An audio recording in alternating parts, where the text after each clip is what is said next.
níṣe ni ariwo ló mà tún sọ láti ìlú Kánò, ìyẹn ní ìpínlẹ̀ Kánò tó tún jẹ́ ìpínlẹ̀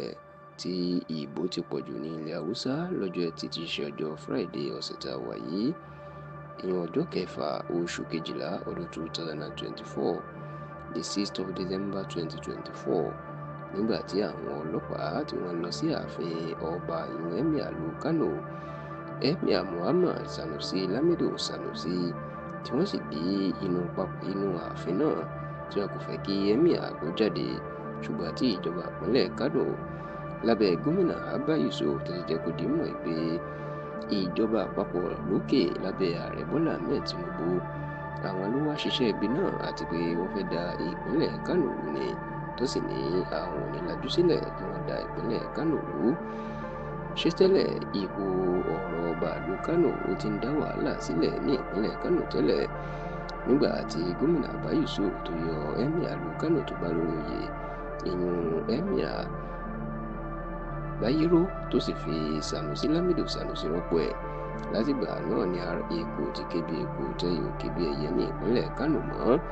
ṣùgbọ́n lẹ́nu ọjọ́ mẹ́ta yìí àlàáfíà sì jọba díẹ̀ tí kò sẹ́ni tó gba wuyewuye mọ́ kó tó di ọjọ́ Ẹtì ọjọ́ Friday tí ariwo tó mà tún sọ nígbà tí wọ́n ní àwọn ọlọ́pàá wọ́n déédéé gba ààfin Sanusi lọ tí wọ́n sì lọ di ibẹ̀ pa tí wọ́n fẹ́ kó jáde tàbí kó wọlé. Nígbà tó ń sọ̀rọ̀ lórí ọ̀rọ̀ náà, ẹni tó jẹ́ akọ̀wé ìjọba ìpínlẹ̀ Kánò secretary to the state government Alhaji Abdullahi Baffa Bichi ó jẹ́ kó di mọ̀ pé ní ìgbà tí àwọn ṣèwádìí táwọn lọ bá àwọn ọlọ́pàá tí wọ́n dé ààfin Sanusi, wọn ní láti ọ̀dọ̀ ìjọba àpapọ̀ lọ́bẹ̀ Tinubu lókè ni làwọn ti gba àṣẹ. Abdullahi Baffa Bichi wá ní àwọn ò ní gba ìjọba àpapọ̀ láàyè láti wá da ìpínlẹ̀ Kánò rú. Ó ní tó ń bí wọn nínú pé ẹni tí Sanusi tó fẹ́ yàn bí baálẹ̀ abúlé Bichi ní Kánò, èèyàn ọ̀gbẹ́ni Ayan Alhaji Munir Sanusi, tó ní wọn fẹ́ kó yan ṣùgbọ́n tó ní àwọn wà lẹ́yìn Emir èèyàn ọba Sanusi pé kó fi ẹni náà kó fi ṣe baálẹ̀, àwọn sì dúró tì í. Bó tilẹ̀ jẹ́ pé Sanusi ti padà jáde láàfin ẹ̀ kódà tó lọ síwájú ìrun jímọ̀ fáwọn èèyàn ní mọ́ṣáláṣí àpapọ̀ ìlú Kánò, tó sì gba àwọn èèyàn nímọ̀ràn láti má ṣe gba àwọn tó fẹ́ dá wàhálà sílẹ̀ láàyè, yín pé kó gba àlàáfíà láàyè kó sì má ṣe máa ṣe jàgídíjàgan. Ṣá o, àṣírí tí ó ń tú ni pé